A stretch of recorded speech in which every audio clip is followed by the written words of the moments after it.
Hello and welcome to the Sensibly Speaking podcast. This is Chris Shelton, the critical thinker at large. And this is Ruth McLeod, the Southern Atheist. And we are coming at you for show number 35. Really? Yeah.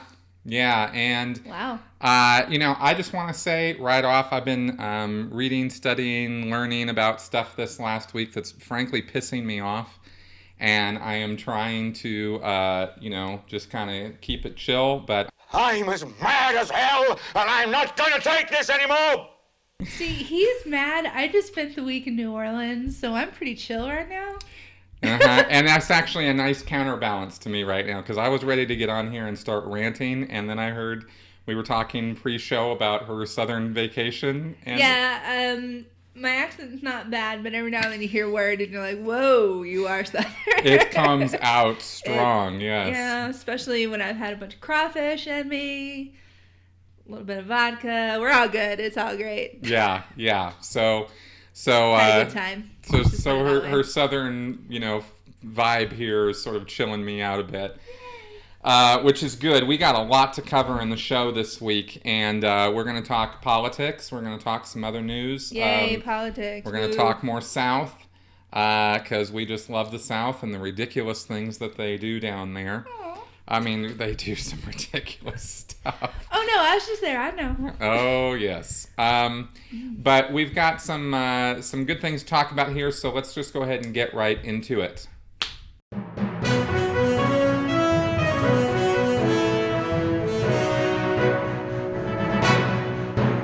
News. I wanted to lead with something from the HuffPost this week that has to do with how the Democratic National Committee and the Democrats overall are kind of blowing it with this election cycle. And there was some interesting stuff here about this. This particular article intrigued me. It's called "The Democrats Are Flawlessly Executing a 10-Point Plan to Lose the 2016 Presidential Election." It's written by Seth Abramson, April 3rd. And it's this sort of picture of Hillary not looking very she looks very happy. Stern. Yes, looks very stern. I could do that. Hang on. Perfect. There you go. There's the picture, except it's Hillary. Now, we're not going to read the whole article verbatim, but I do want to go over these 10 points because this fits into a broader point that we're going to be making during the show here. One needn't speculate about how the Democrats could end up losing the 2016 presidential election. In fact, a subtly complex, multi-part plan to do just that is exactly what the Democrats have been up to over the last 6 months. So here are the 10 steps. 1, assume that Donald Trump will be the Republicans' 2016 nominee, though it's now clear he won't be. So, now I think at this point we're pretty clear that Trump is going down. I think even Trump is wiping the sweat off his brow on this one. It's I just think kind so of like, too. Whoo! And it sort of feeds what we were talking about last week and before, that he doesn't really want it. And I'll tell you, strategically, with the stuff that comes out of his mouth, it certainly seems that he doesn't want it because he keeps just saying things that he's trying to jam his foot in his mouth so that people will be upset about it, but it's not working for him. And honestly, though, when he is not the nominee, we're all going to have to listen to him for the rest of his damn life talk about how he could have been president, and that's going to be even worse, I think. Exactly. So... Anyway. Yeah. So how is it that he's not going to be the delegate? Well, it says here that he's got... Trump is 5% below where he needs to be to get the nomination outright, and Trump's terrible performance this past week with scandals involving his campaign manager, allegedly assaulting a female reporter, his retweets of attacks on his opponent's wife, his paradoxical inference that he's simultaneously pro-choice in practice, and believes women should be criminally punished, which we talked about last week. What a friggin'... Okay. It just goes on and on, right? Yeah, right. So this is just making things worse and worse for him. And basically, according to the HuffPost here, that he's got no chance whatsoever to secure the nomination at the convention, which is where it actually needs to happen. Right, okay. All right, then. So there's Cruz, there's Kasich. Or I'm pretty sure Kasich is out. Isn't he just about out? Probably. I mean, but Cruz, I don't know. Cruz is extremely unpopular. So it could be at the convention that anything goes, and we could see, Rand Paul make a comeback. Isn't he the Zodiac killer? I thought we we kind of determined that. That's right. The Southern people in Florida established this one. And, yeah, exactly. I tend to side with my Florida people. All right, now the second point of the 10-point plan is to nominate the only person who can reunite the Republican Party once Trump, failing to get the nomination, has fractured it beyond repair. Now, it says here, Hillary Clinton is one of the least popular major party politicians in America. And her disapproval rating is not just sky high among Republicans, we already knew that, but is in fact a longtime institutional motivator for the entire Republican Party. Nothing unites the Republicans quite like hatred of the Clintons. So, Hillary Clinton, in short, is the only savior the Republican Party has left. So the Democrats are working as hard as they can to nominate her, of course, right? Right. And that has to do with, she's just not popular. And I think if you, look at some surveys and some statements and a lot of comments I've been reading, right. Now I'm not any we're not doing scientific polls here. Right. You just kind of go through social media, and sometimes that can give you skewed views for sure. But when they say that she's not a popular person among Republicans, I can certainly see that. 3 of their 10-point plan here: fracture the Democratic Party by broadly supporting the Clinton camp's attempts to smear Bernie Sanders and his supporters. And this is this last week has seen more of this escalate than has been going on up until now. Remember when they were first doing the debates, Bernie and Hillary were being very civil. Yes. Right? In fact, the Democratic debates were noted for being the polar opposite of the Republican debates. Right, you had a complete circus, and then you had this hippie lovin' almost. It was exactly. It was because the Republican debates were just a joke. Right, I said, three ring circus. Exactly. It was insane. Those people, what was going on there.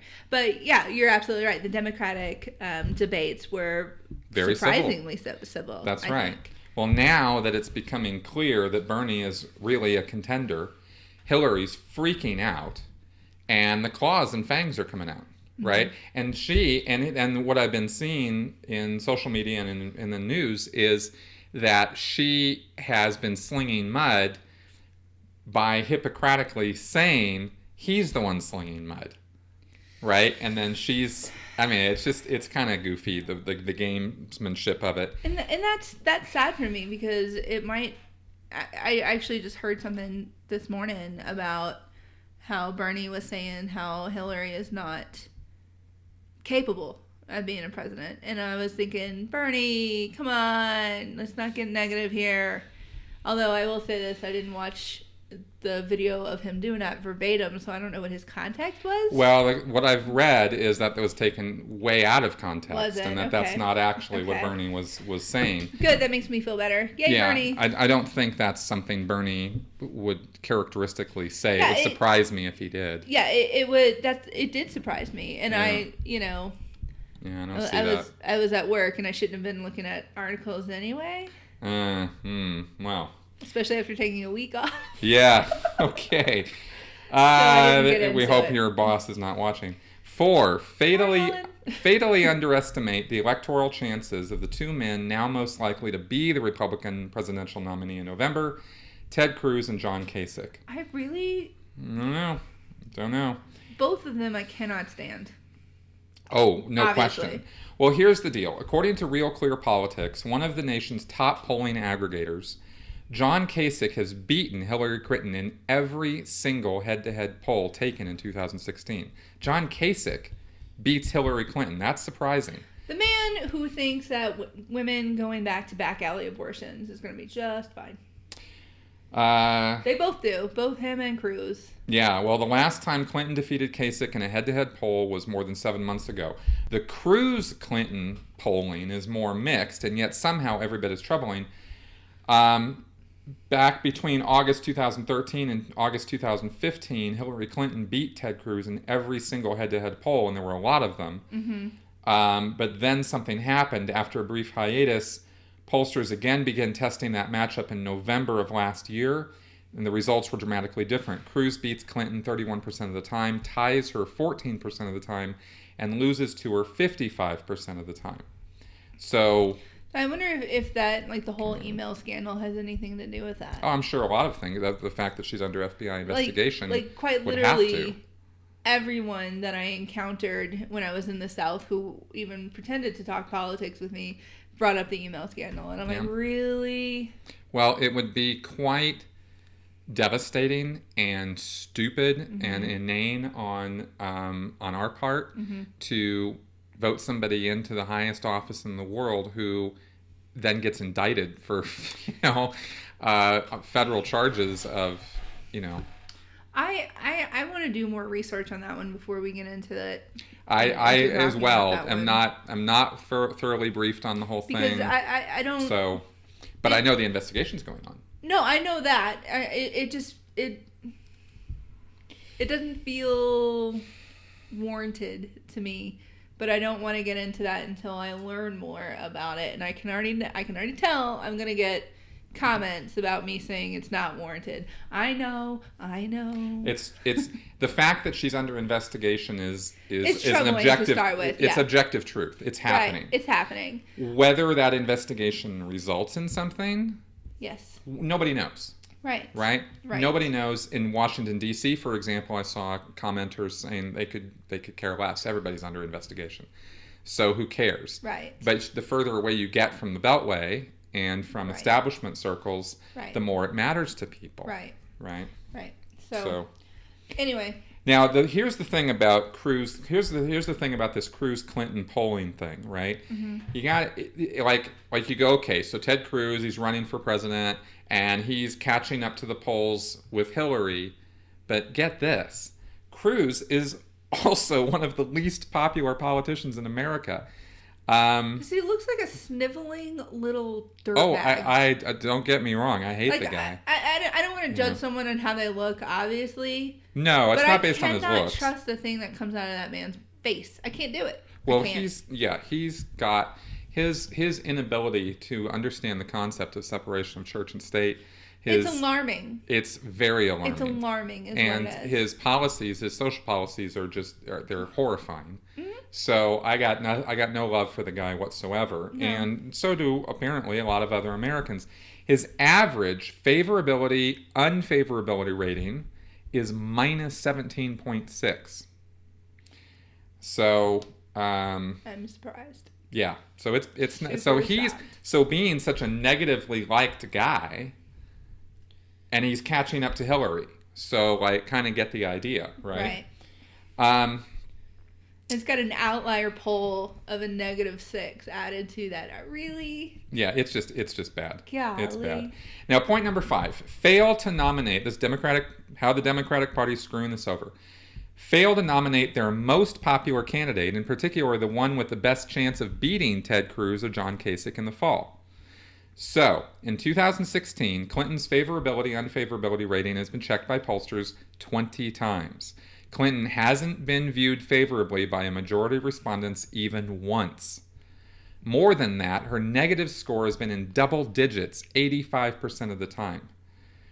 The problem here is that the Real Clear Politics history shows that Clinton only becomes more unpopular the more hotly contested an election is. So basically, Sanders consistently beats every Republican candidate in head-to-head polls. Hillary consistently loses. And the Democratic Party is standing by Hillary for reasons we'll go over a bit later in the show. So that's just point number 5. Number 6, freeze one of the most popular Democrats nationally, Bernie Sanders, out of the picture altogether, which goes hand in hand with point number 5, right? They're just shutting the guy out.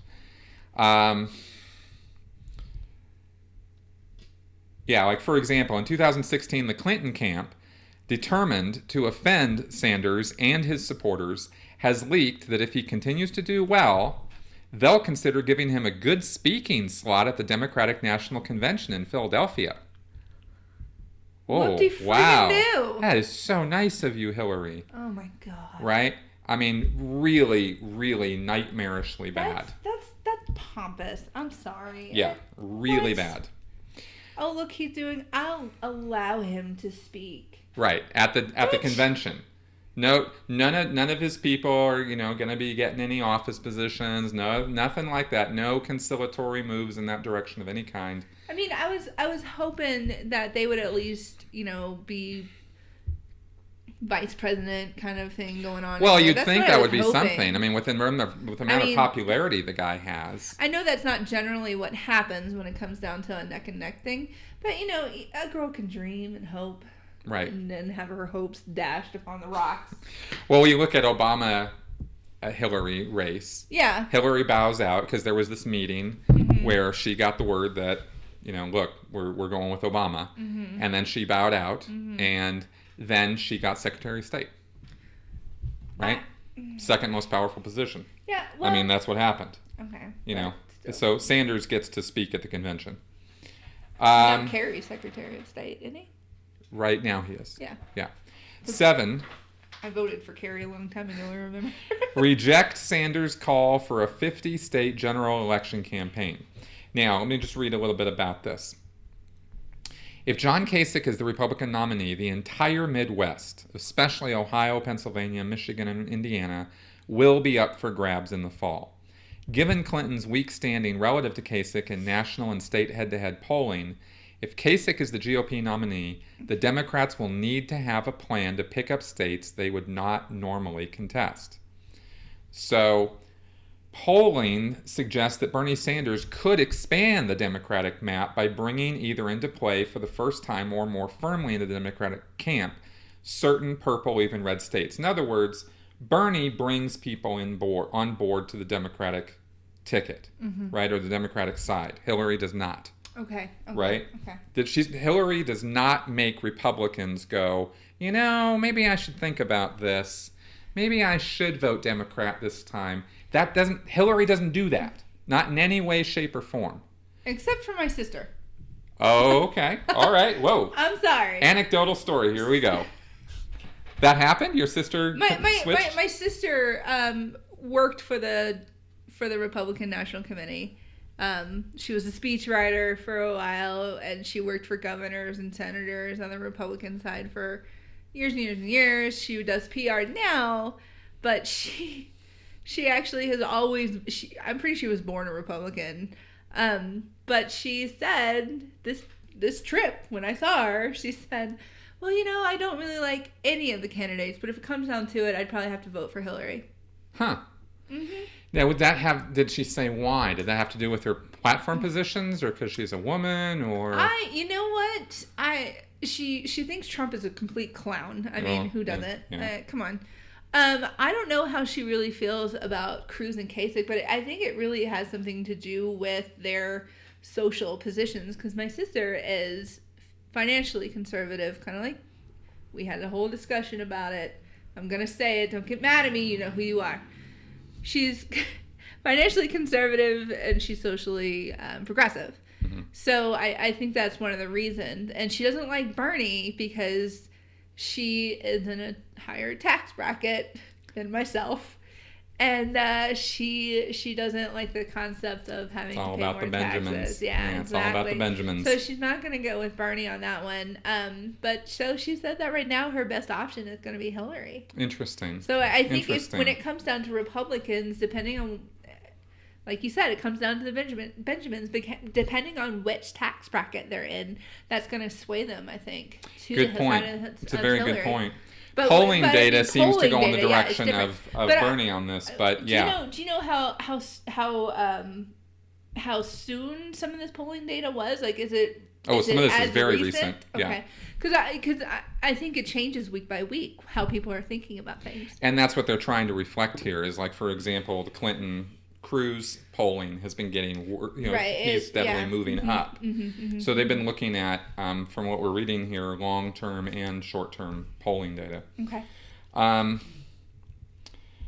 Sorry, did I cut you off No. Okay. Not at all. And in fact, I wanted to know about that. Yeah. But I think broadly speaking, from the data that we've got here, you've got more cases of Republicans switching over to Democrat because of Bernie. I think so. I mean, I've certainly seen a lot of anecdotal instances of that, and again, the polling data seems to point in that direction. Well, if we want to stick with my family, my brother-in-law is all Republican, very evangelical, religious man, and he likes Bernie. Surprised the hell out of me. There you go. But so Sanders has made clear that the Democrats will need a movement of the sort they had in 2008 when President Obama first ran for national office. And I think a lot of us will remember that when Obama was running in 2008, it was a movement. There was hope. There was always posters of change. Mm-hmm. Obama was being compared to Jesus. I mean, like to the point where it became a joke, you know.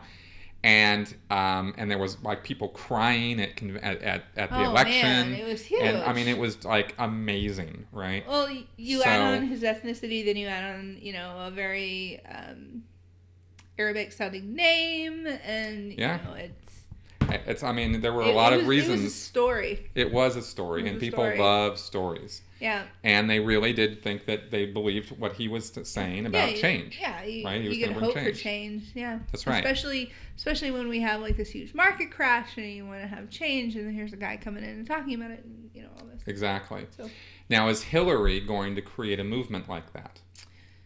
She's trying to with her "I'm with her" situation. She's trying to make it about gender, which actually annoys me. It annoyed me with the Obama campaign because I don't want to vote for someone based on the color of their skin. I want to vote, on what their platform is. Right. And Hillary seems to push the whole, well, I have boobs and a vagina thing. And I'm like, well, okay, but what are you going to do about 7 different things? And, oh, well, I'm a woman, so that matters to me. Well, yeah, okay. I know men where stuff like that matters to them too.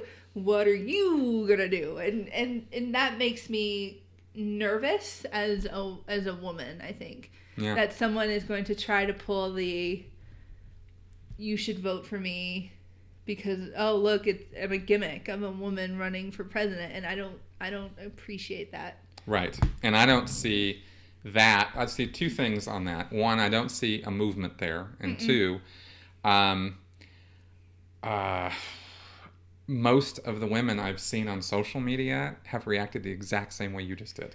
Right. Which was like it's a negative reaction to that. I'm not. It is counterproductive than what she's trying to do. Right. Because if we want equality, I shouldn't vote for someone just because they have the same anatomy as me. If you really want to prove that a woman can do anything, even leading one of the, our country here, don't try to play it off that way. You should be able to prove that you can do it, because that to me would be an equality stance, not, hey, look at me, I have a period too. Basically, exactly. So, so I don't see, basically bottom line is I don't see Hillary forming any kind of movement. Bernie already has started one. It's already it's a boulder running downhill. It really is. It's huge. And Bernie's got like the history to back it up. And I see this a lot where, Hillary kind of jumps on board once something becomes popular. And, is that true all the time? Absolutely not. Am I a political strategist and I know all this ins and out? Of course I don't. I read memes just like everybody else.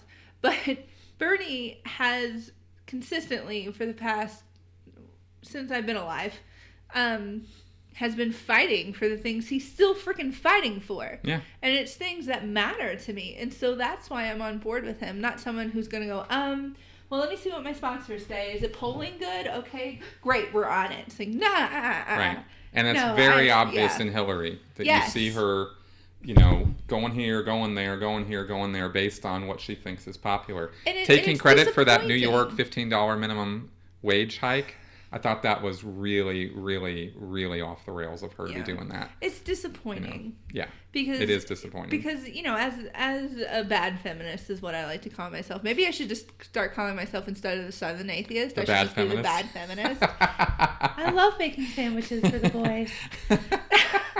No, but I'm disappointed because I want her to be the woman to like step forward, and because she's in the position to do so. Right. She has this amazing opportunity to be the first woman, and part of me is like, hey, I want a woman president. Just to say, rock on, girl. But at the same time, she's using the fact that she is a woman to try to gain more votes. And it really seems desperate and reaching, and it's just disappointing. Yeah, very much so. Point number 8. Do nothing whatsoever to address the outstanding concerns about the character, integrity, and judgment of the party's frontrunner. All right, so... We kind of were just into that, weren't we? Well, we were, and it gets worse. Clinton has refused to release her Wall Street speeches. Remember that? Mm-hmm. She has refused to clearly articulate any mistakes she might have made with respect to her private email server. Mm-hmm. I mean, we still don't have any clear statement from her except I didn't do anything wrong. Yeah, I don't think she's the only person who's done things like this, though. That's my issue. No. The fact that he's making this huge case about it because of this. No question. No, yeah, and I know. That's why I want to do some more personal research to gain a better opinion, because all I hear is, oh, she's hiding emails. It's like, well, who fucking doesn't? Well, here's the point, is that by not making a clear statement of how she screwed up or didn't screw up, like very, very, like kindergarten level clear statement of what happened and why she did what she did, so she has not done that. And by not doing that, she leaves you with an impression that she has bad judgment. Mm-hmm. And, of course, we all hate Trump because... of his bad judgment. Ding, right? And his smart aleck mouth. And his nastiness. And his ego. Right. And that ugly-ass hair of his. As they said in the article here, in short, Hillary Clinton appears to blame everyone but herself for the lack of trust the American people have in her. That's a bad look for any politician, both because it ignores the concerns of voters and moreover suggests a candidate incapable of personal and political growth. There are many things the Clinton camp could be doing now to rehabilitate her image for the general election, and they're doing absolutely none of them. So, point number 9, over-rely on the national media to set the political narrative for the campaign season, further alienating voters who want to vote for a candidate with vision. So, from the jump, the Clinton campaign should have distanced itself from the whole superdelegate component, right?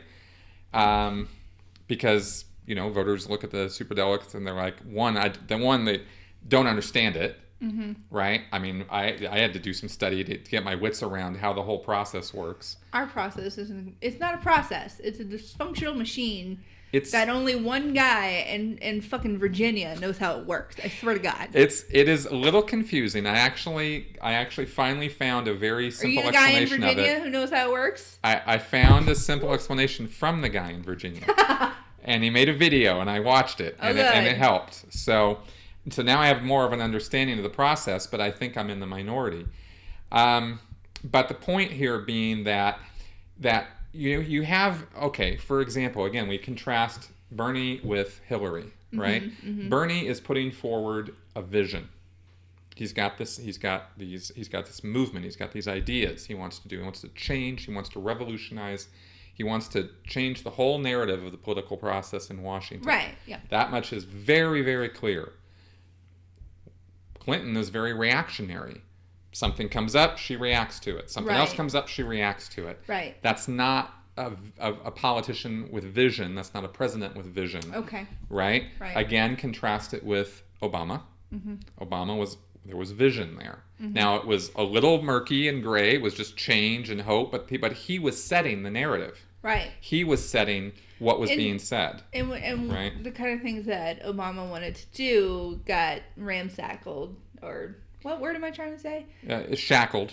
Shackled and ransacked by the Republicans and the political process. Yeah, and And that's one of the points that people make when it comes down to, the future president. Anything that they put forward has to go through all these different processes, and it really comes down to the Senate. So, I mean, he can promise anything that he wants. Right. Whether or not it happens is a completely different thing. That's exactly right. So, I mean, you have to take that into account sometimes. Totally. But the point here, the point number 9 was who's setting the agenda for, right. For what's being talked about. Right. And finally, 10 is ignore the youth vote. And that is big. That was Obama's carpet ride into the White House was the youth. I mean, no question about it whatsoever. Right? And it really came down to, he was different. Here's a black guy. He looks young. He's cool. He's hip. That's why I think that's definitely why I voted for him. Right. Because I was an idiot. And I was tired of Bush. Oh, we were all tired of Bush. All right. Hey, you be good out there. Who's still the young vote? Right here. Because I had a giggle. That was fun. Okay. All right. Never thought you guys would hear him say that, did you? Nope. Never thought those words would come out of my mouth. Okay. We're just moving right along now. I have to go to the wall for a minute. Excuse me. All right. Now, our next story goes right hand in hand with this. And this is something that was talked about on the Young Turks this week. This particular article that we're linking up is with alternate.org, but it's based on a video that came out on the Young Turks, which goes back to Counterpunch. That was the original source of this information. And this has to do with Clinton's funding and the DNC. And this is actually kind of important. Okay, according to Counterpunch and the Young Turks, I'm not butchering his name. I'm not doing it. The thing is, I know how to say his name, and he doesn't. Go right ahead, please. Please say his name. His name is Cenk. Yeah, good. Yeah. The DNC and different states' Democratic parties. Now, here's the clincher here. Here's the actual gist of this story. The Democratic National Committee and different states' Democratic parties, because every state has their own, little Democratic committee, have long been funneling money into Hillary Clinton's campaign, otherwise known as laundering by the millions. Counterpunch explains, in August 2015, at the Democratic Party convention in Minneapolis, 33 Democratic state parties made deals with the Hillary Clinton campaign and a joint fundraising entity called the Hillary Victory Fund. The deal allowed many of her core billionaire and inner circle individual donors to run the maximum amounts of money allowed through those state parties to the Hillary Victory Fund in New York and the DNC in Washington. Now, at this time, in August 2015, no one had cast a single vote yet in any Democratic primaries. Not only had we not decided who the Democratic nominee was in August 2015, we still haven't decided, right? But back then, the DNC already made their decision. And that's the key point of this story. Now, there's specifics here about how this money laundering occurred, but basically it has to do with caps on individual people or corporations and how much they can donate to a campaign, right? I think it's $10,000. Right. However, if I am Joe Billionaire and I want to support Hillary Clinton with a lot more than $10,000, I give $10,000 to the Democratic Committee of Alaska. And I give another $10,000 to the Democratic Committee of Arkansas. And I give another $10,000 to the Democratic Committee of Wyoming. And they funnel that money. What's going on in Wyoming or Arkansas or Alaska? Nobody cares what goes on there. Exactly. So they funnel that money, otherwise known as laundering it, into Hillary's Victory Fund or to the DNC in Washington, who then is able to give it to Hillary. So Hillary starts out in August 2015 with $26 million Before things, just as things are just getting going, she's already got this mega pot of money. So, and she's got, more importantly, like we were just talking about with this 10-point failure plan, she's got the DNC, and she's got her friend, what is her name? Schultz, Wasserman? This woman who heads up the committee. You're asking me like I'm going to be able to know immediately. I'm asking you like you're supposed to know. I'm looking at the article. Yeah, well, anyway, the chairman of the DNC. I don't know where you are. We'll find her in a minute. Yeah, we'll find her in a minute. Anyway, she backs up Hillary's play on this, right? Because this is kind of like basically exposing the backdoor politics that goes on. It's not like, oh, wow, backdoor politics happened. Ooh, shady deals happened. Ooh, money got filtered around. Well, we can all have a very pessimistic view of that, except this set the whole tone for what we've been seeing through this entire last half year of this process. Is why is it that the media is not covering Bernie? Why is it that there's all this support for Hillary? Why is everybody backing Hillary's play when she's not, by poll data or by popularity, should be the front runner? Why is that happening? Because this happened. Because they were not expecting Bernie. Well, exactly, and we're gonna talk about that a little bit. There's one other thing. Well, no, it's all good. There's one other thing there's one other point I want to make about Bernie, and that is why the major media still marginalize Bernie Sanders. And this,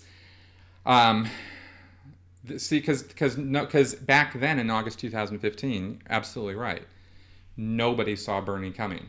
Bernie has been the wild variable in this. He's been the I don't want to make an analogy nobody will understand. So he's just been. Tell me about it. Yeah, nobody saw him coming, right. Nor the movement that he started. Right.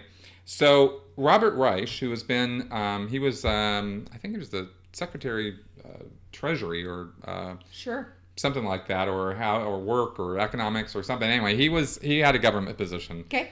And he has been a pretty big Facebook supporter, been putting out a lot of videos, a lot of live talks about Bernie and supporting Bernie very actively. And he posted this, and I thought it was interesting enough that we should talk about this. Because this, people talk about, Bernie supporters talk about a media conspiracy. Yeah. I certainly have gone in that direction myself, seeing how these huge crowds. Yeah, it's huge. Nothing, no coverage. Thousands of people. Right, nothing. You see him win states. Right. And it's like, I see Hillary supporters on Facebook declaring victory for Hillary when Bernie won. Yeah, right. And you're like, what is going on with the reporting here? Right, yeah. So there's clearly something going on. And people tend to jump to conspiracy theories because they are very pessimistic people, me included, even though I, really try to use critical thinking and go, no conspiracy, stop it. Because there's usually something more complex and interesting going on. And in this case, here's what Robert Reich said. Bernie is doing well, but he can't possibly win the nomination, a friend told me for what seemed like the 1,000th time, attaching an article from one of the nation's leading newspapers showing how far behind Bernie remains in delegates. Wait a minute. Sanders just won Wisconsin by double digits. He won 78% of the vote in Idaho and 79% in Utah. He took 82% of the vote in Alaska, 73% in Washington, and 70% in Hawaii. Since mid-March, Bernie has won 7 out of the 8 Democratic contests with an average margin of victory of 40 points.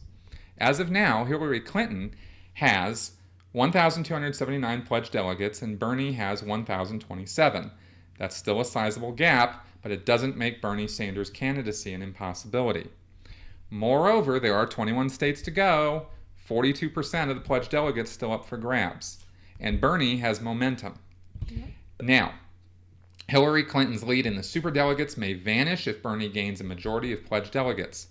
Now remember, that's what happened with Hillary and Obama in 2008. Hillary had the superdelegates on her side. Right. They switched because that's what superdelegates can do by definition. Yep. Right? They're not pledged. They can change up to the last second. And that's what happened earlier with her, and it looks like she could have that happen to her again. Bernie is also outpacing Hillary Clinton in fundraising. And there's a bunch of specifics on that. By any measure, the enthusiasm for Bernie is huge and keeps growing. He's packing stadiums, young people are flocking to volunteer, support is rising among the middle-aged and boomers. Last Thursday, he packed 18,500 into a rally in the South Bronx. In Wisconsin, he won the under 30 vote by 60%, and the 30 to 44-year-old vote by 2-1. That's big. It's huge. In Idaho and Alaska, he exceeded the record primary turnout in 2008, bringing thousands of new voters. Now, that is interesting because, remember, Obama and his movement was huge, right? Well, Sanders is actually topping it. And he did the same thing in Colorado, Kansas, Maine, and Michigan as well. Yet if you read the Washington Post or the New York Times or watch CNN or even MSNBC or listen to the major pollsters and pundits, you'd come to the same conclusion as my friend. Every success by Bernie is met with a story or column or talking head whose message is, but he can't possibly win. And of course, the conspiracy-minded would start thinking, they're all saying the same thing. Why would they be all saying the same thing? Because who gives money to media? Okay. Or the media simply disregards Sanders. Early on, the prestigious Columbia Journalism Review noted that his candidacy had been ignored by the mainstream media as nearly as they could a sitting U.S. senator who entered the presidential race. In other words, as much as they could.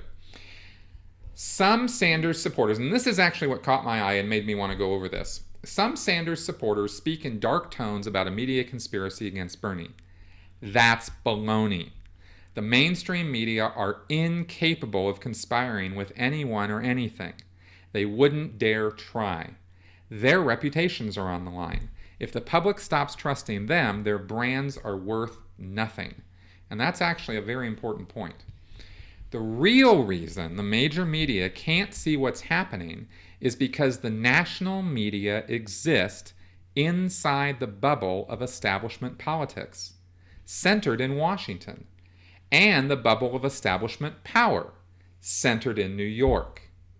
As such, the major national media are interested mainly in personalities and in the money behind those personalities. Political reporting is dominated by stories about the quirks and foibles of the candidates and about the people and resources backing them. Think about that for a second. Look at the media stories you've seen. Pretty accurate. Within this frame of reference, it seems nonsensical that Bernie Sanders could possibly win the nomination. He's a 74-year-old Jew from Vermont, originally from Brooklyn, who calls himself a democratic socialist, who's not a Democratic insider and wasn't even a member of the Democratic Party until recently, who has never been a fixture in the Washington or Manhattan circles of power and influence, and who has no major backers among the political or corporate or Wall Street elites of America. Where's all Bernie's money coming from? Exactly, us, right? These are important points. But precisely because the major media are habituated to paying attention to personalities, they haven't been attending to Bernie's message or to its resonance among Democratic and independent voters, as well as many Republicans. The major media don't know how to report on political movements. Movements don't fit into the normal political story about who's up and who's down. And because Bernie Sanders' candidacy is less about him than about the political revolution he spawned, the media are at a loss. That's actually a point. I have heard people specifically ask Bernie personal questions, and he'll say, this isn't about that. This isn't about me. Let's talk about the real issue. That's and right. That makes sense. They wouldn't know how to sell that. Exactly. That's partly our fault. Yeah. Of course it's partly our fault. It's totally our fault. Because, I mean, the biggest news I've heard about Bernie recently was when that bird landed on his podium. That's right. And then he was Bernie Sanders. That's right. That's right. That's exactly right. So he's his princess. He's a Disney princess. And then, of course, there was the comparison with Trump and that eagle who attacked him. Yeah. Right? So, it's just... See, that they know how to report on. Exactly. Okay. They're doing personality there, right? So... Okay. What we have here, I mean, everything we've talked about so far in the show gives us a picture of the DNC conspiring early on, to have Hillary be the winner. Bernie came out of nowhere as an kind of unstoppable force. Okay? Okay. Yeah. He was. Like he's been this movement. He's like, we talked about a boulder running downhill or a snow thing going, right? It just won't stop. Yeah, snowball. Just won't stop, right? Yeah. And it's undeniable. I mean, there really is a movement happening. Now, whether you think that's a majority of the United States behind that movement or not is another thing. But is that movement happening?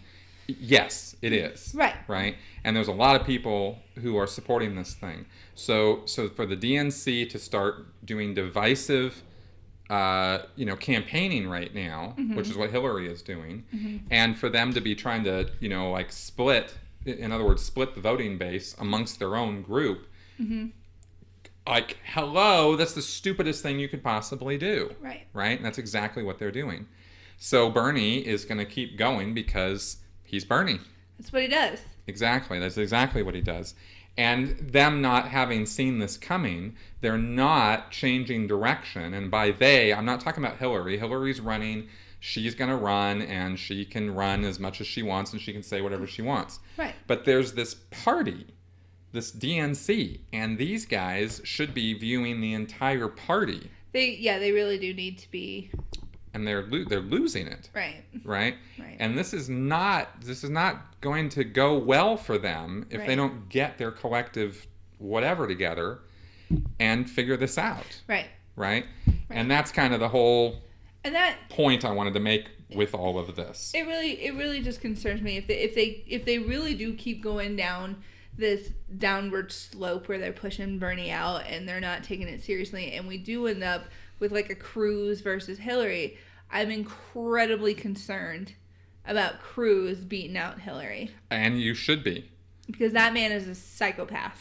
He is completely nuts, and I don't want to have anything to do with him being president. Right. And we've already pretty much established that Trump is not going to make it. Now, we could all be wrong here. We could be, like blowing smoke or whatever, but looks to us like that's not really very realistic at this point. Dear that he's going to sweet fictional baby Jesus, thank you. Right. So who's going to get ISIS? Thank you Zeus. Thor. I was any of them. Thor. I don't care. Whichever deity is actually in charge. Freaking thank you. Thor. God of Thunder. It is Thursday. It is Thursday. That is true. It is Thursday. Wow. Good point. So, we hope upon Thor's hammer that the Republican, nomination does not go to Cruz and does not go to Trump, but we don't really know where it's going to go. And right now, that's its own wild variable. But we do know that if the Democrats lose this election at this point, it is all their fault. Right? And by they, I'm again talking about the DNC, because there's a leadership role there and a responsibility that they have that goes beyond pledges to one candidate or backroom promises to one person. And they really need to get their head out and start leading the party, right? Because right now they're leading it down the toilet, and that's not good for America. That's not good for what we want to see happen. Screw America. That's not good for me. Right. Pout face. Right here. Like that's. Do you want this for the next 4 years? I will pout. Yeah, she will. And I will protest. She will. I will have signs made. Oh, I want to have signs made. Yeah, it's not going to be pretty. So. No, it's going to suck. It's going to be terrible. Yeah, it's going to be really bad. All right. Now, we are now moving on from the political phase of our show. Well, not necessarily. We're going to talk about more bills. Well, we are going to talk about some other things that are going governmental-wise in the news. We're going to move away from the presidential portion. Yeah. Because, you know what are we going to talk about after the elections? Like, seriously, how is our show going to go? It's just going to be me rolling around. I think we might figure out a few other things to talk about. Woo! It just seems that with our values and the things we would like to see happen in this country, there are certain things that need to be happening right now. Mm-hmm. And so I thought we should talk about these things. Yeah, of course. Right? It is rather hot topic news item right now. No, I'm not like putting our own show down. I mean, I obviously agreed. Yeah, let's totally talk about Trump again. But it's a big thing that's going on within our lives right now, within the country that matters to us, and it's something that we do need to be thinking sensibly about. Exactly. This is obviously, maybe it's not going to affect your life every day. But it's going to make a roadblock eventually down the road, and you might as well be a part of it because you live here too. Exactly. Mostly of you. Most of you do, yeah. Actually, that's true. Not everybody out there does live here. And I'm sure the people who live in, outside of our country just love hearing about our politics. By the way, God. Sorry. Yeah, no, actually. Not just for our show, just sorry for all of it. Yeah. All right, now... Our politics are stupid. Well, speaking of stupid politics, last week we talked about Mississippi in introducing two bills going through their Senate that were pretty discriminatory, and one of them being straight up anti-LGBT. I wasn't far from the Mississippi border. I could have gone over there and kicked some ass, but, I wish you had, because the governor actually signed it into law against our predictions. We sat right here a week ago and said, he won't do that. He knows better than that. And you know what it is? There's nothing that funnels money into Mississippi like Disney funnels into Georgia and Florida, or Coca-Cola funnels into Georgia. Well, there's nothing in Mississippi, period. But there's nothing in Mississippi that's really going to go, if you do this, we're cutting funding. So I don't think they had the same threats that other states did. Not entirely. Because what I read about, a little bit, I can't speak for a lot about this, but there's federal funding that they're going to miss out on because of discriminatory laws. Okay, but here's the thing. They're already down south. People don't care about federal funding anyway, because they sit there and they deny the Medicaid expansion. They're cutting Medicaid funding to Planned Parenthood. They don't care anymore because nothing trumps their religious rights, obviously. Well, obviously, and I can't really debate that they don't care, but they're going to care because these things are eventually going to lead to lawsuits and cases that are going to... They're not. They are obviously not thinking that far ahead. Yeah. All they want is to make sure that they can discriminate against who their Bible tells them to discriminate against. I'm sorry. That's all it is. Pretty much. That's all it is. Because heaven forbid somebody have to make a goddamn cake for two queers. Pretty much. Now, what this leads to, of course, is we have a couple articles on this. One from The Guardian that we'll be linking to.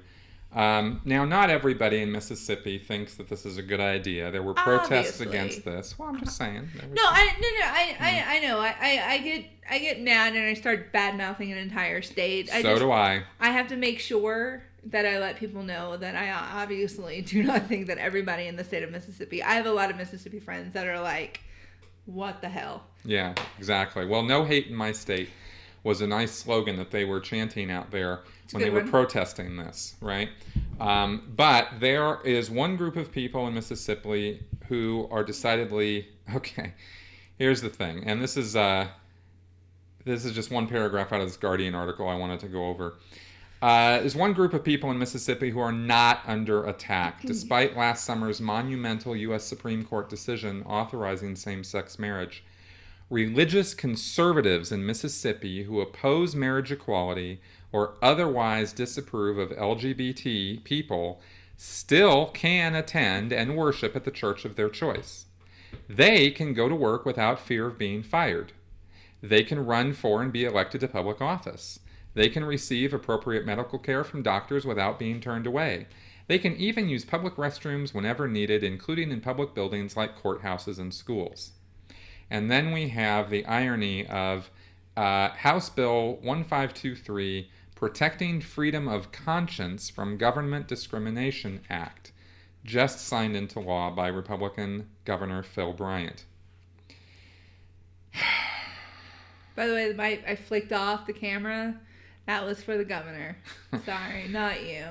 I love you. Unless you're the governor of Mississippi. Yeah, these guys. F you, man. The cynical law bears a fake name for a fake problem. Sadly, our history has made us familiar with the playbook. Pick an unpopular group and then invoke religion to justify mistreatment, hatred, and discrimination.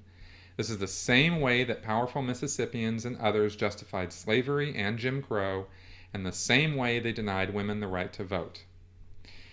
Now, there are, however, consequences to enacting these sorts of laws, including fiscal repercussions. Tennessee is considering a bill that would bar transgender people from using the appropriate bathroom, and it may lose $1 billion in federal funds as a result. Because North Carolina just did that too. Yeah, that's right. Because federal education law prohibits discrimination. North Carolina's new anti-LGBT law limiting transgender access to bathrooms and voiding local protections for LGBT people imperils billions of federal dollars the state receives for its schools, highways, and housing. Now, major companies have demanded that North Carolina's governor repeal the law, and more than 100 corporate executives signed on to a letter urging a repeal. States and municipalities across the country have barred official visits to that state. Right? I mean, they're like boycotting North Carolina. Everybody get out. Now, how much is Mississippi going to lose? How much will it pay out in attorney's fees? There's and then of course the human consequences as well. Mm-hmm. So there's an estimated 60,000 people in Mississippi who are LGBT, including 12,000 who are transgender. And many of these people are religious, they're people of color, they're raising children, and many of them are poor. So we're just going to basically kick them to the curb because, our Bible tells us to or something. I really don't get it. I don't get it at all. It makes no sense to me. And I don't know that I even want it to, because it's just discrimination and bigotry, and it's using some 2,000-year-old book's quotes to justify the same stuff that they were justifying 3 decades ago, 4 decades ago, 100 years ago. See, if I start talking about it, I'm going to go on a rant. And I don't need to go on a rant right now. Who knows where our time is? I don't even know. But I can't. It needed to be commented on because Mississippi, you've got to. It's not, You've got Tennessee, to be fucking kidding me. Carolinas, come on. Would you guys get on the right side of history here? Seriously? I don't understand the bathroom law. That one really gets me, because then there was whole Twitter campaign of transgendered men, or women, female to male, who are posting pictures of themselves, and these look like badass guys, and they're like, all right, now I get to go into the bathroom with your wife, good luck. These guys have got beards, they're muscly, they're huge, they're tatted up, and they're like, hey, I'm coming back. And it's that's what you get, because you're gonna start pulling crap like that. And honestly, these people, all they have to do is just fucking go pee, man. Let them go pee. This is the most basic human right, and you're denying them. And you're going to make them go into their birth-assigned genitalia, whatever. You're going to make them go to a bathroom they don't feel comfortable in. And you know what happens? They go in there, and then the people in there harass them because they have to fucking pee. You know what? I don't care if you and I shared a bathroom. As long as I've got my own goddamn stall, perfect. Let's just... all you're doing is peeing. Because I want a wall. Because I don't care if it's me and Steve or me and Eve. Dude, I want a wall. We're close. I don't need to be that close with you. Exactly. But ancient the civilizations used to pee all in the same fucking room and sit and talk to each other while they're going poop. It's not a big deal. Yeah. And we act like, oh my god, I can't believe a penis wants to come near me. The thing that serious. And now here's the real deal with this. I ranted. Okay, and she okay. Now I'm mad. Now we can sit here and talk about bathrooms all day long, and it's actually the most minor part of this whole thing. That's true. Because we're talking about men, women, and children whose basic civil rights are being violated, their human rights are being violated by these discriminatory laws, right? And it sets a tone and it sets an attitude towards these people that is dangerous. And we've already talked about how there's more and more Catholic institutions buying hospitals. Right. So what if the only hospital in your area is St. Luke's or whatever? I don't know. St. whatever. Yeah, a Catholic hospital that refuses to serve LGBT and people. They now have the right to go, oh, you're LGBT? Peace out. Hope you die. Right. Now, we of course... Do I think they're really going to do that? Maybe not. But maybe this one little doctor and like his little strip mall practice, you go in there because maybe it's an urgent care and you've got a cough. And that cough is something more than just a cough. And you go in there and they refuse to treat you, but they still charge you because you go in there and you're sitting with the doctor and then he realizes you're homosexual. So he kicks you out. So now you've paid for that. You can't afford to go to another doctor to figure out what that is. So your illness gets worse and worse. You cut out on work because you have to miss work. You're already poor probably because you live in fucking North Carolina. And then... I'm not saying everybody in North Carolina is poor. Anyway, it's just this huge cycle of things that can go wrong. That's right, and that's the real issue with this, right? Is the secondary and tertiary consequences of this that are not seen right now. They do snowball, and it gets worse and worse and worse for these people. This isn't about where they go pee. This isn't about buying a freaking cake. This Right. isn't about whether or not you can walk into even though that's really important to a lot of people, being able to go to a church that you want to go to. Mm-hmm. That's really important to a lot of people. And big freaking shock people, there are gay Christians. I don't get it. I don't get why there's women Christians, but whatever. But there are. There totally are. There's women Muslims. Right. Big fucking shock. Who knew? Right. But I mean, this is just a huge issue, and it makes no sense because they are literally protecting no one who needs to be protected. Exactly. No one. Exactly. That's the bottom line on the thing. They're doing this because ew, icky. Two men having sex. Although or women. No. No. Oh. Because if you look at the statistics about what kind of porn that these countries or these states are looking at, yeah. It's always the South, that Bible Belt that loves lesbian porn. Well. So, and then you add on incest and it's even better. They love sisters. Moving right along. Ugh. We have some good news to end our news segment here. Oh, please. You might recall, I think it was a month or two ago, that we talked about, remember that guy who made those videos about Planned Parenthood, buying body parts, and it turned out that the videos were kind of a total fraud, and actually worse than fraud. Yeah, the guy's name, David Dalladine. I didn't even care. You know what? Mess up his name on purpose. I don't care. Anyway, he got raided this week in California. He lives in California, and the California Department of Justice raided his Orange County home. And they took his laptop and his hard drives because those laptops and hard drives had the footage on them of the hidden camera footage that he had taken. How much you want to bet they find child porn? Allegedly. Okay, now the California Attorney General Kamala Harris, who's actually running for U.S. Senate, by the way, to replace Barbara Boxer, is making good on her promise to investigate the possibly illegal methods Dalladine used to make his videos. Dandelion. That's what we're going to call him. Now, he filmed parts of his videos in California using tiny cameras hidden on his person. Now, here's where it gets illegal. California is a two-party consent state. You can't be recorded without everybody being recorded knowing that recording is happening. Part of a voyeurism law. Yeah. That's what it was for. So, bad on David. Now, in addition to the criminal investigation, there is multiple civil suits pending against him, including from Planned Parenthood. And that is moving forward.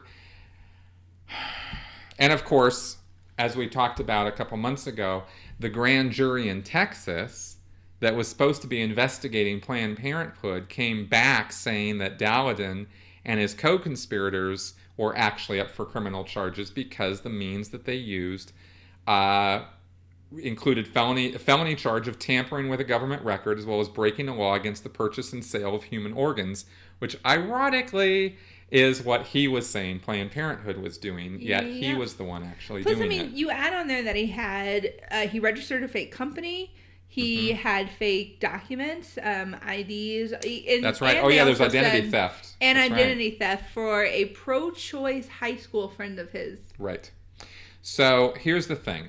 Dowden is basically taking to Facebook to say, Planned Parenthood AG Kamala Harris attack on citizen journalism. And he says, this is no surprise. Planned Parenthood's bought and paid for AG has steadfastly refused to enforce the law against the baby body parts traffickers in our state or even investigate them, while at the same time doing their bidding to harass and intimidate citizen journalists. We will pursue all remedies to vindicate our First Amendment rights. Now, this is utter hogwash, and the reason why, and I'm just going to read it right out of the article here. It's great. It's awesome. Ethical investigative journalists, which he is not. He's not a journalist of any kind. He can only call himself a citizen journalist because he has no education or background or licenses or anything to make himself a journalist. Training. So when you're a journalist, you don't get to perpetuate fraud, make illegal recordings, or steal identities in the course of your work, right? You just don't get to do that. And now it says here, there's no way to hold Dowden responsible for the alarming spike in violence and harassment abortion clinics saw after he released his videos last year, nor for the time and money wasted on the nationwide witch hunt against Planned Parenthood he sparked. Remember all that? Which uncovered, by the way, exactly 0 instances of wrongdoing, prosecuting the small fraction of his atrocities that constitute actual criminal behavior is the least and best California can do. So we are very happy here at the Sensibly Speaking Studios to see actual justice being done on the actual perpetrator of illegal acts in this case. This is slow. I mean, it takes time for all this stuff to come out. All this stuff, what comes around goes around. Yeah, but the problem is the fact that it came out in the first place, like you said in the article, has spawned all these attacks. So you can't put that genie back in the bottle now. That's the problem. And we have people who still think, it doesn't matter if he comes out, which he did, he's already done this, come out and say that he fabricated most of it. You're still going to have people who are like, oh, well, they sell baby parts. They're not going to listen to the sensible portion of this. They're not going to listen to the truth about this. They're going to hear what they want to hear and then attack a company that does so much good things for so many people. Exactly. And I can go on for days, so I'm just and like we talked about last week, it's the ultimate in hypocrisy for people who are anti-abortion to be taking down Planned Parenthood because they're the group that actually does the things that prevent abortions from happening in the first place. 3% it is the most of what ridiculous. They do is something that you hate. Everything else is to stop the thing that you hate. So right. what the... So, this was actually good news. It was good news, yet I'm still pissed off. Who knew? Who knew? All right. Big shock, Ruth's pissed. All right. And we've got one more segment to talk about some stuff here. What are you talking about? What are you talking about? What are you talking about? All right. We have been accused here at the Sensibly Speaking podcast of being biased, of having a liberal bias, of having a democratic bias, of having, all kinds of biases. And I think we've taken that measures. Hurts my liberal feelings. To try to, bring the conversation more centrist a bit, right? Yeah. We've made some efforts in this direction. But there is an undeniable... Chris has made efforts. Oh, that's true. But there is an undeniable effort on our part to be biased. We are biased. It's here. There's no question about it. The problem is, we're biased because usually our point of view is the more sensible one. And of course, anybody's going to say that, but But I'm biased. But we believe it. Now, this thing with labels, and I made videos about labels. We've talked about labels. Labels suck. Labels are a great way to compartment a person into a box and not have to think about them anymore. Mm-hmm. But a listener of our show and a Facebook friend of mine, Andy Lesser, actually wrote a post today that I thought was a pretty good label for probably most of what we're about. And so I wanted to read this post and then talk about this a little bit because Andy gets some kudos for this one. This is one of those things that Chris is just throwing at me. Yeah, it is. Yay. Yeah, but we'll see. Andy says, I'm not sure why it's been so necessary to say this lately, but there is a difference between a progressive and a Democrat. And this primary illustrates it perfectly. Hillary Clinton is not a progressive. If she were, she would not have such a strong and viable progressive opponent. And she would not have lost so majorly to Obama when he was running as a progressive. Being a progressive means that you consistently stand on the leading edge of issues and problems and push back against the status quo rather than standing still. It means you are a bit of an idealist, and people will tell you that you're not being realistic. From economic policy to health policy to social policy and equality issues to foreign policy, you believe we can do better, and you stand up and say so before it is popular and convenient to do so.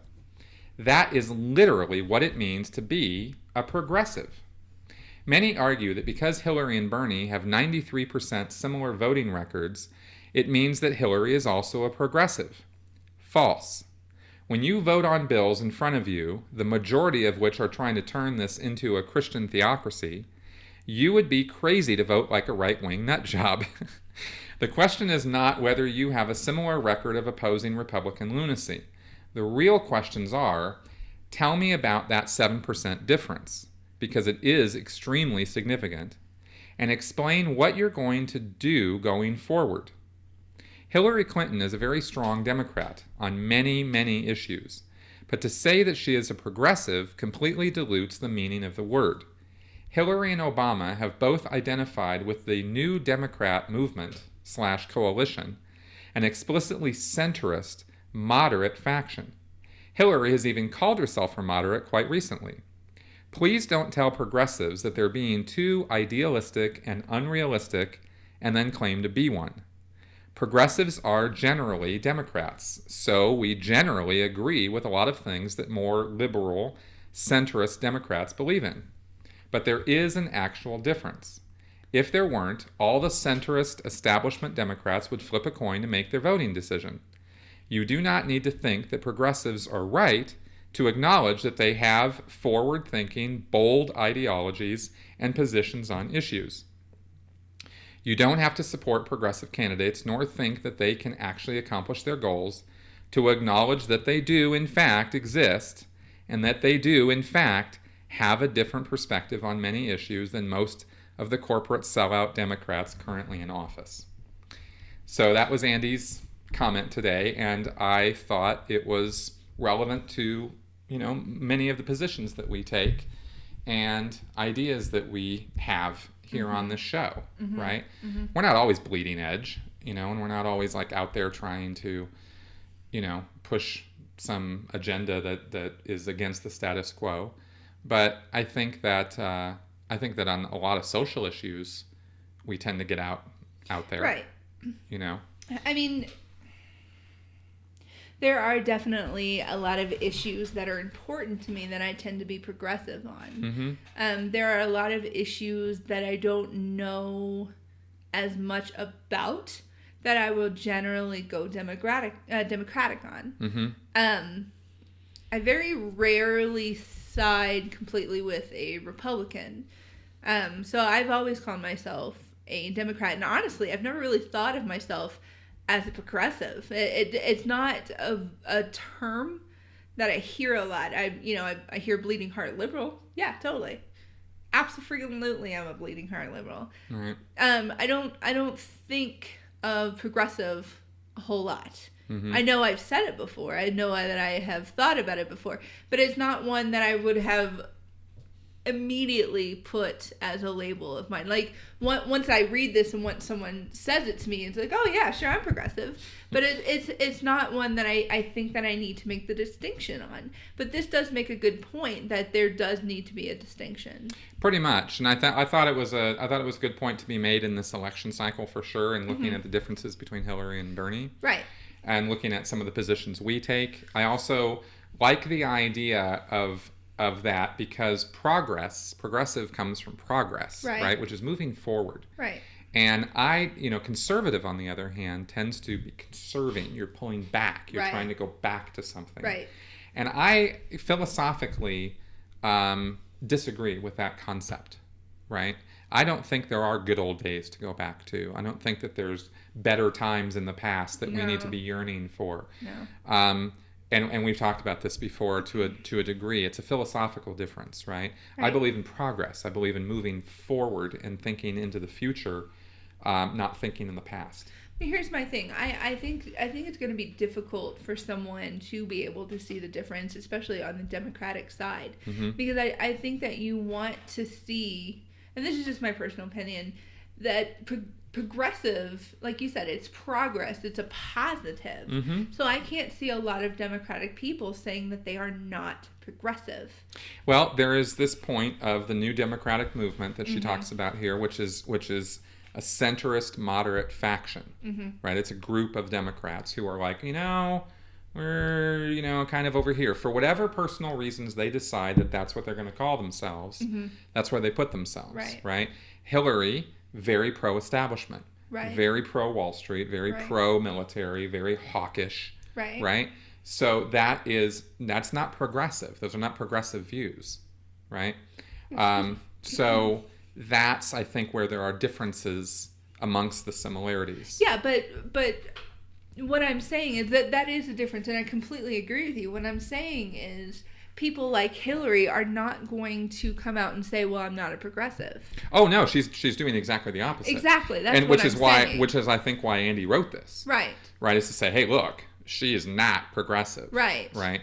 And we need to look at those differences and assign them properly if we're going to use labels. Right. And we're going to start calling people things and putting them in boxes. Then let's get the right boxes out. To some degree. This is probably why so many people don't like the whole label thing, because I can see this as like a name calling thing between like Democrats. Well, not only that, between Republicans as well. I remember the very first time I heard the term progressive was out of Glenn Beck's mouth. Yeah. And he was naming progressives as the deep, long-term bad guys in his long-term he was trying to make it into a negative theory. He was trying to take it into That's a exactly negative. what he was doing on his green board on Fox News. Yeah, but I could see this like within our party as people going, oh, well, you're Democratic, but you're not progressive. And I could see somebody getting really offended by that. So not the point of what I'm trying to do with this for sure. No, and I understand that. I'm just, I get that we need to be able to see the difference. And I get that, there is a difference. I get that. I'm just concerned with putting so many labels on people. It's never going to be a positive thing. Yeah, it's a self-identifying thing, I think, which is one reason I wanted to bring it up, is because I read this and I thought, I can kind of get behind that, right? In my endless quest to find labels for myself, because I do eschew labels. You enjoy the labels? Well, no, I actually didn't like the labels. No, that's what I'm saying, is I don't, and yet other people use them, and sometimes they use them incorrectly, maybe I'm not familiar with the word eschew.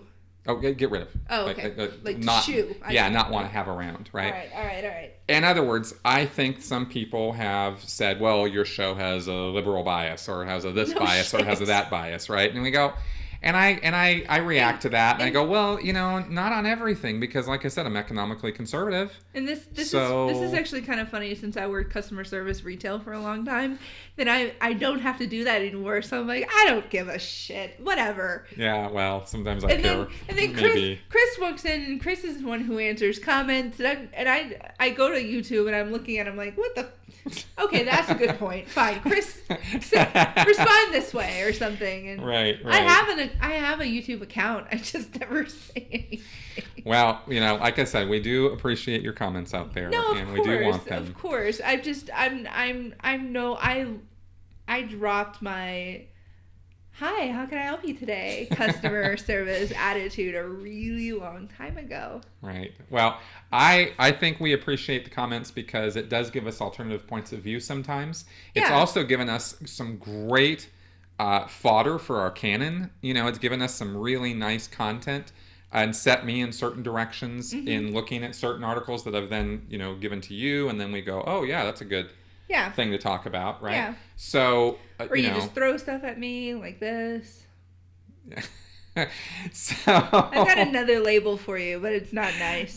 So we're going to move right along now.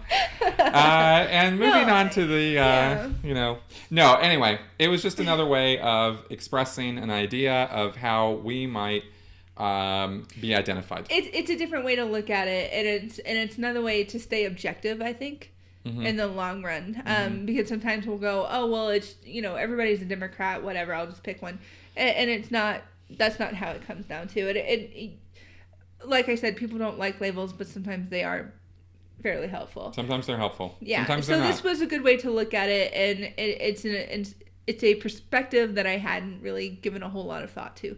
So I'm glad that it was brought up. So thank you for throwing it at my face. Absolutely. Anytime. Don't. So with that, we're going to be ending our show shortly. Thank you very much for coming around and listening to us ranting and raving and going on at a mad rate about all this stuff.